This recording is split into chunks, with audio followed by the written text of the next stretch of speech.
Hello, campers, and welcome to WKOZ Camp Cosmographia Radio. I'm your host, Camp Director and Creativity Counselor, Nina Alvarez.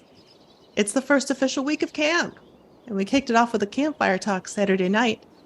I'll be playing you a little clip from that later. There was a creativity counseling session this weekend, which was amazing, and I'll be posting the entire thing next week, but I'll give you a little sneak listen here, and we're going to learn about our first ever trail walk coming this Saturday afternoon. Hey, why don't you come meet one of your camp counselors? Our camp counselors are guides, they're not gurus. They don't give you platitudes, they take you hand in hand down the pathway they carved on the way to publication. In each workshop, you'll experience the vision, adventure, and ups and downs a writer experienced while creating their book. It's an expedition for the mind. So let's mosey over to the trailhead where Fran Tepper will tell us about what we can expect during this Saturday's first ever Camp Cosmographia trail walk. First, let me say that Fran is a great speaker. I've seen her make an entire room burst into laughter a dozen times. That's actually not easy. She's also an exceptional book promoter, and she's been able to keep her book circulating and relevant for 2 years now, getting it read by book clubs and grabbing speaking engagements for herself. I think the greatest takeaway from this class will be getting a sense of Fran's vibe, her sensibility, and connecting that with how and why it helps her find pathways where other writers hit dead ends. This is a class for memoirists, yes, but it's also for anyone trying to figure out how to get their community to read and care about their book. So join Fran and me. I'll be there to help run the writing portion of the workshop this Saturday, 12:30 p.m. to 2:30 p.m. on Zoom. I mean, here at Camp Cosmographia.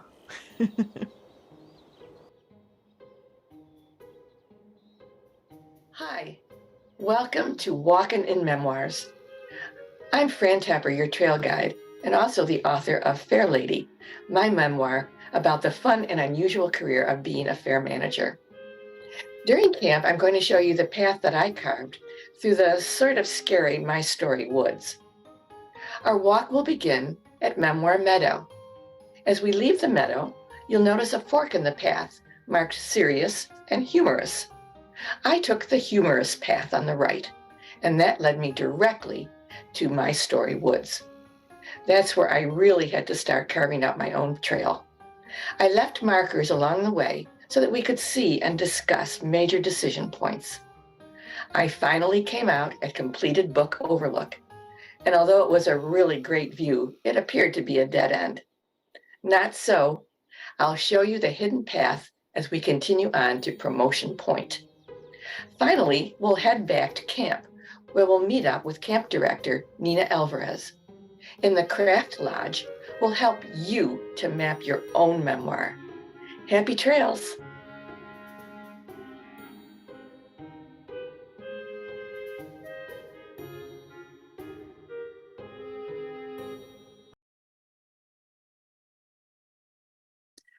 Now, why don't you come up the hill with me to the campfire circle?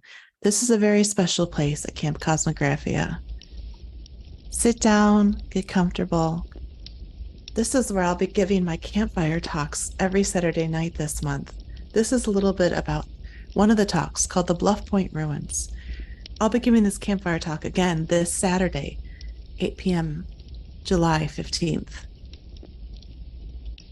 So, in the recesses of one of those high bluffs, which cowl the fork of a crooked lake, there was once 10 acres of stonework, the kind you find in Scotland or England.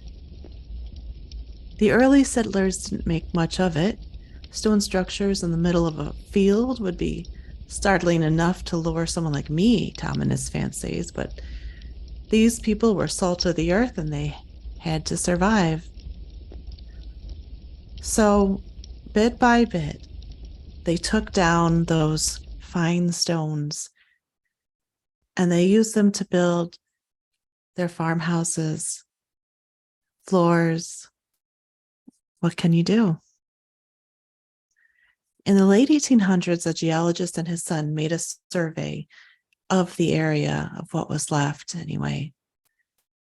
Many years later, in 1937, this is what the son said about their findings. In the spring of 1880, while making a geological survey of Yates County, in company with my father, we came upon the remains of an Aboriginal settlement near the summit of the promontory known as Bluff Point. Mr. Hempel was an aged man at the time of our survey, though his mind was clear. He said he had come to the farm as a young man when all the Indians were all about.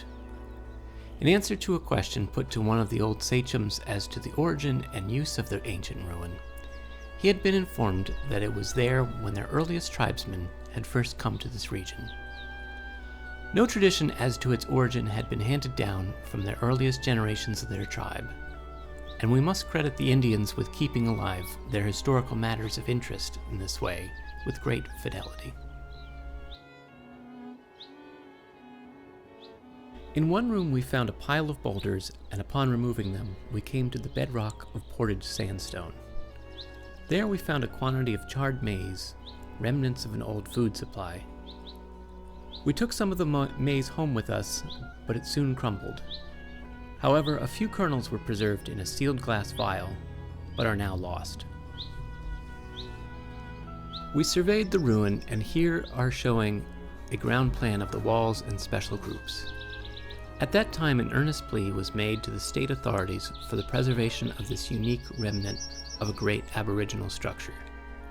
However, nothing came of it, and today all is gone. It is unfortunate that the great ruin on Bluff Point should have been completely destroyed.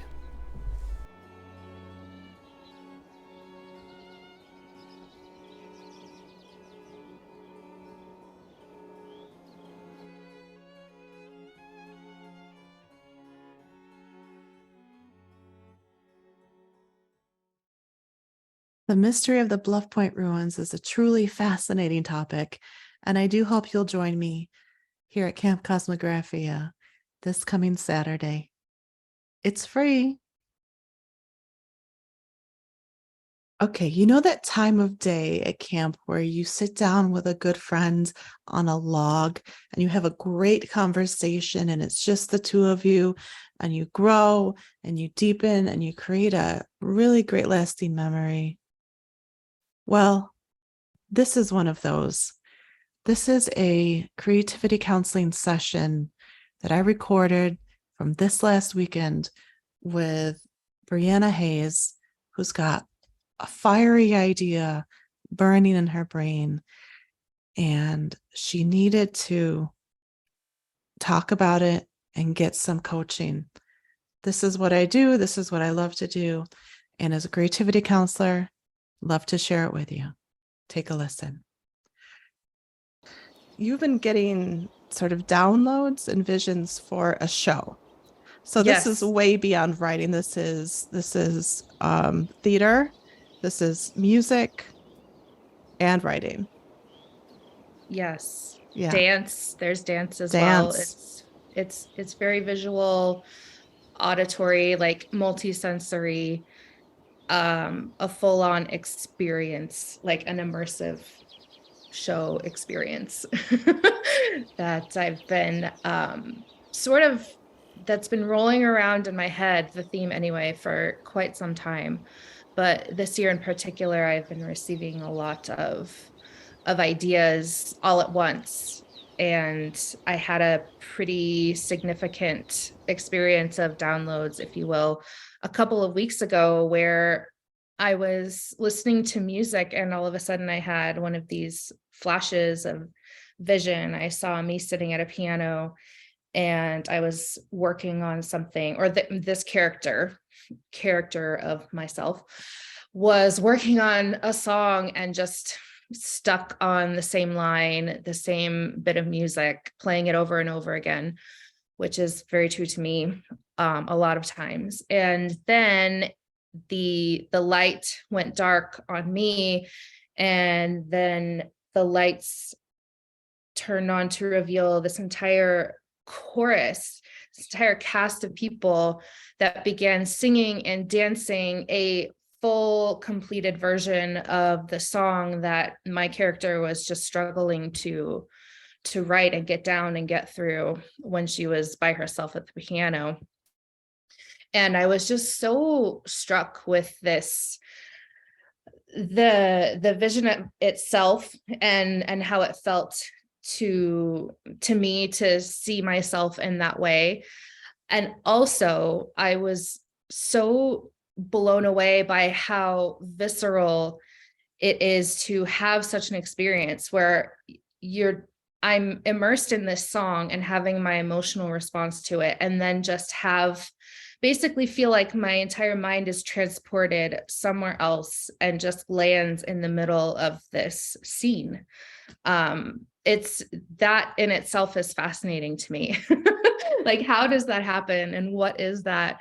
And you said so beautifully when we were speaking yesterday, you were speaking about David Lynch and how a bit of his process is to work towards that feeling and do not compromise until you get that essence of that original stroke of inspiration for in so many words. And that really helped me to have more confidence in what it was that I was experiencing that day, because to me, it can be somewhat normal.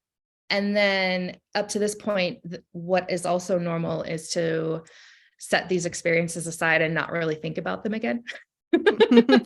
So they're like these intense daydreams that I have, and then I just go about my waking life.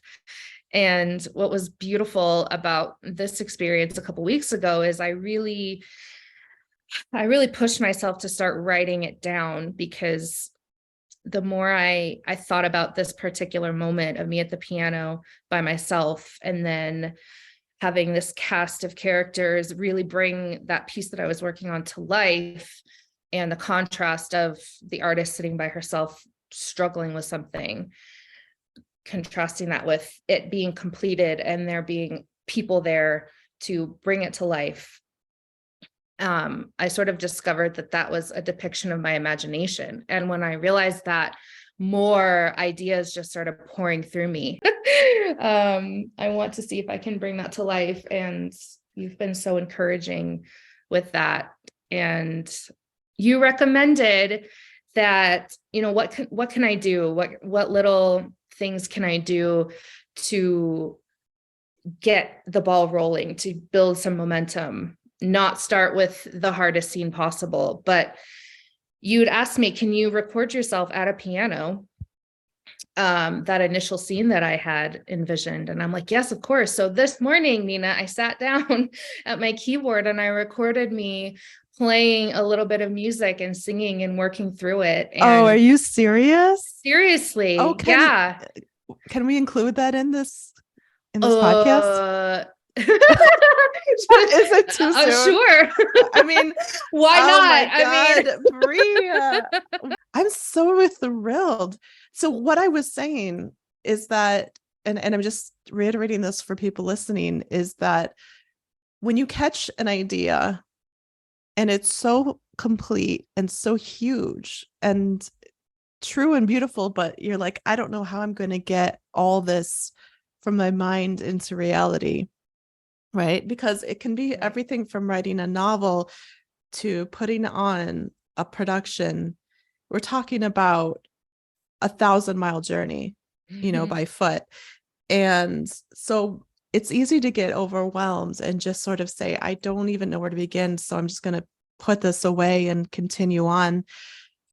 Sort of thinking about it, sort of feeling like I'm forgetting to do something, sort of feeling like I'm not fulfilling my creative potential. But sometimes yes, a way yes. to sort of just jump in is to take some one aspect of it that you can do today and just start to create. I think of it as drafting. You're creating a draft, right?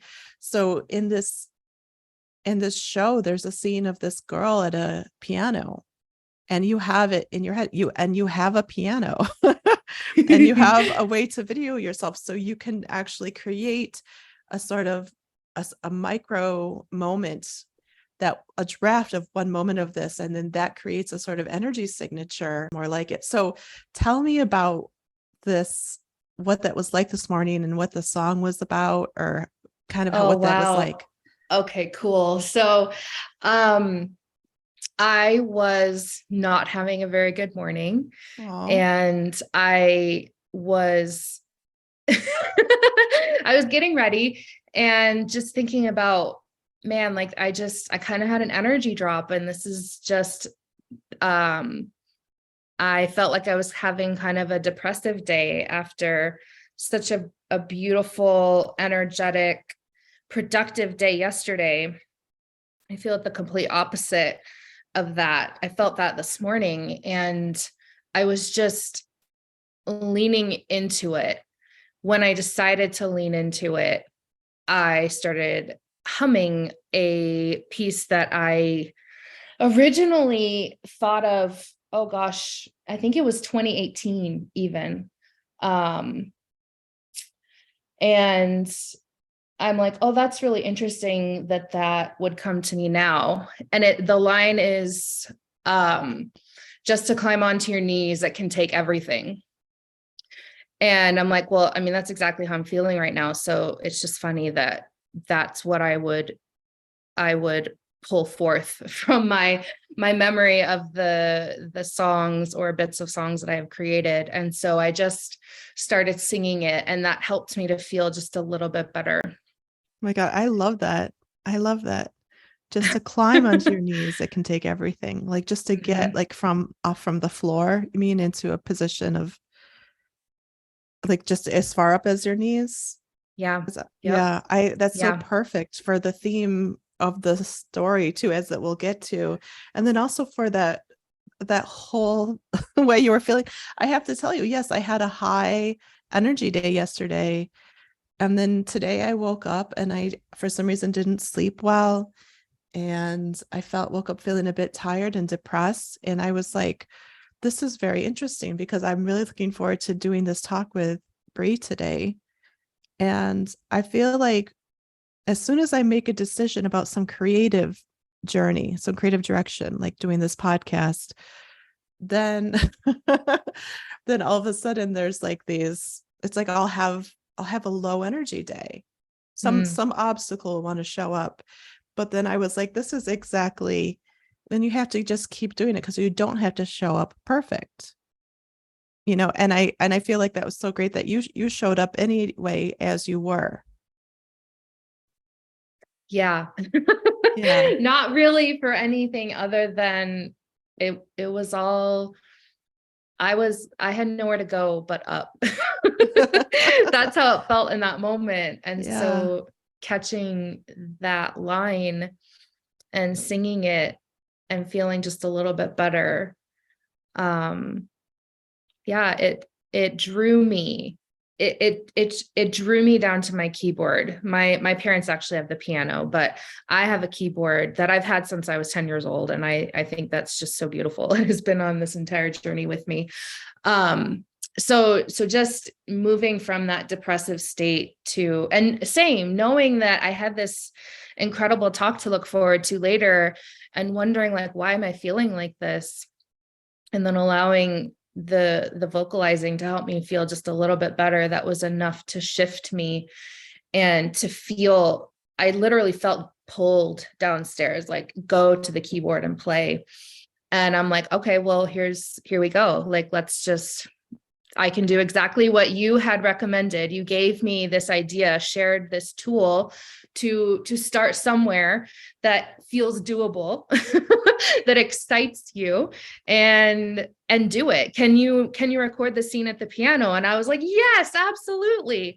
And turns out, yeah, I absolutely can this morning, in a way that was totally unexpected. So I I sat down and I started playing the melody that I know the song to have currently, and then it drew in an entirely different song that I had thought of. I call them songs, but they're not. They're these lines, these lyrics that just repeat. The stars are out again. They're my only friends in times of darkness. And I was like, I wonder if these two could work together. Because I hadn't thought about them in the same context before, but in the way that I was feeling, I thought, this could actually work. And it turns out they were in the same key.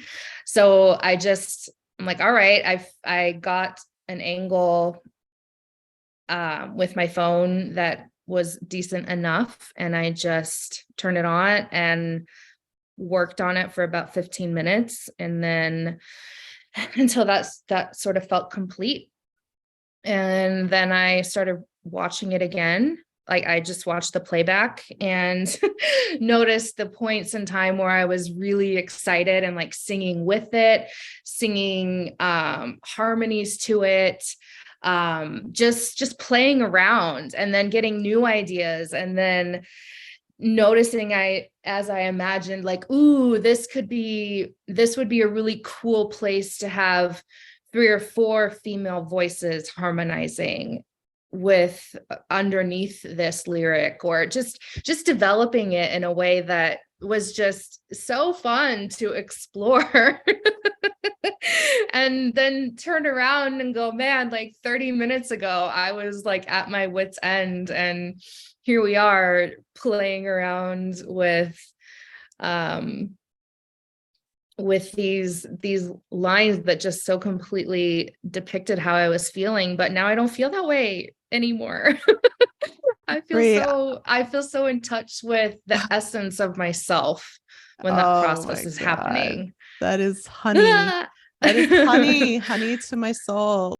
So the piece you're about to hear is a piece that I created after listening back to a roughly 15-minute session of putting down some notes and working with a couple of different lines of lyrics that I had recorded in voice notes over the past few years. One was from 2018, one was from a couple of years ago that I had never thought of putting together before.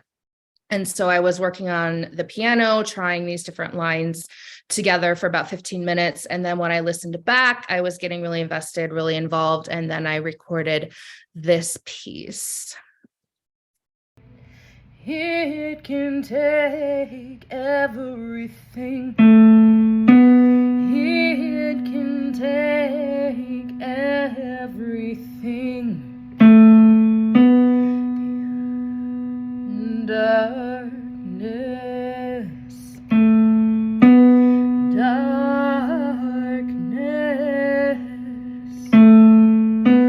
it can take everything. It can take everything just to climb onto your knees. It can take everything just to climb onto your knees. It can take everything. The stars are out again. They are my holy friends in times of darkness.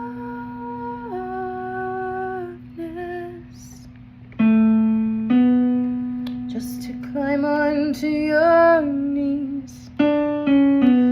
It can take everything. Wow, Zers. Wow. Oh, Brie.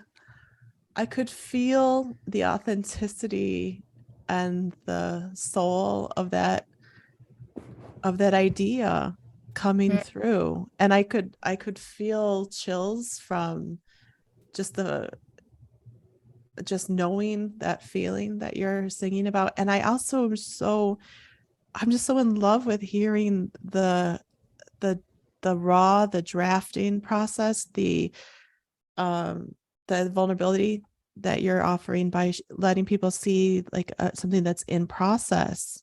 And but it's so beautiful already, but it's still like that's a big step, and it's a big gift to offer people. And it seems indicative of what a lot of people are going through lately. I find a lot of creatives are feeling this, that they're stuck in loops. They're alone a lot. They have ideas they're having trouble finding ways to fully express or fully manifest. And there's a lot of frustration. I think right now there's a lot of these obstacles that come up, just like you and I, for example, both waking up today depressed. There's depression is at an all-time high, anxiety, there's OCD, there's all sorts of different ADHD is the thing that sort of haunts me a lot. There's such an emotional roller coaster that we're all on right now, especially if you're a sensitive creative and the world is in this weird space. And some days it's a fight just to get to your knees. It's a fight to just feel like I'm going to try again to birth this thing that wants to come through me. And I think about, going back to David Lynch, is that he used transcendental meditation every single day, twice a day. So he learned back in the 70s how to get very quiet and go very deep in himself, deeper than language, deeper than other people's opinions and thoughts, basically deeper than the collective. So that when he had to show up on set somewhere, he could carry his deep understanding of what was trying to come through from this unconscious realm without being distracted, without being fearful, right? It's so beautiful. It's so beautiful. Powerful. Powerful. Wow. And a great lesson to everyone in it, because it's so, if you're an empath, and I mean, like, if you're at all someone who feels like in the sway of the world's vibe too much, it can be very hard to show up and hold on to those big, deep dreams. We're working with this entirely new art form of the process itself. Like the idea, maybe it's not so much a final product that we're working towards, but the product is the process, truly, because that to me is what my show feels like it's about. It's a bunch of segments that show the reality, the highs and lows of what this experience is like, all woven together to create something. a bunch of pieces, puzzle pieces laid out together, and then you realize, oh, there is a beautiful image here. And I feel like we're both exploring that. And if we're both doing it, then who else out there is going through that? And what will happen next? How will we continue to expand? I mean, that's it. If we're experiencing this, there are many other people. And I just gotta say, I feel that we're entering I feel like we're entering a time period, a new sort of spiritual epoch, where this is what feeds us. This is what nourishes us, so it's like we still have to take care of, for now anyway, the logistics of life, putting food on the table, paying rent. But more and more, we're not being fed by the things we used to be fed by, I don't know, fearful news or gossip or interpersonal drama or whatever.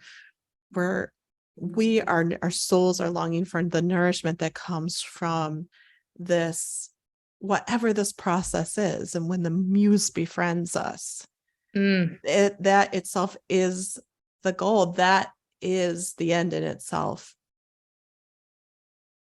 To register for a workshop, for a campfire talk or to book a creativity counseling or mentoring session with Nina Alvarez, that's me, go to the Camp Cosmographia general store.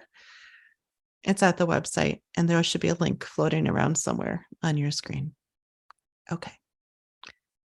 Thank you for coming to camp. It's going to be great. Tell your friends.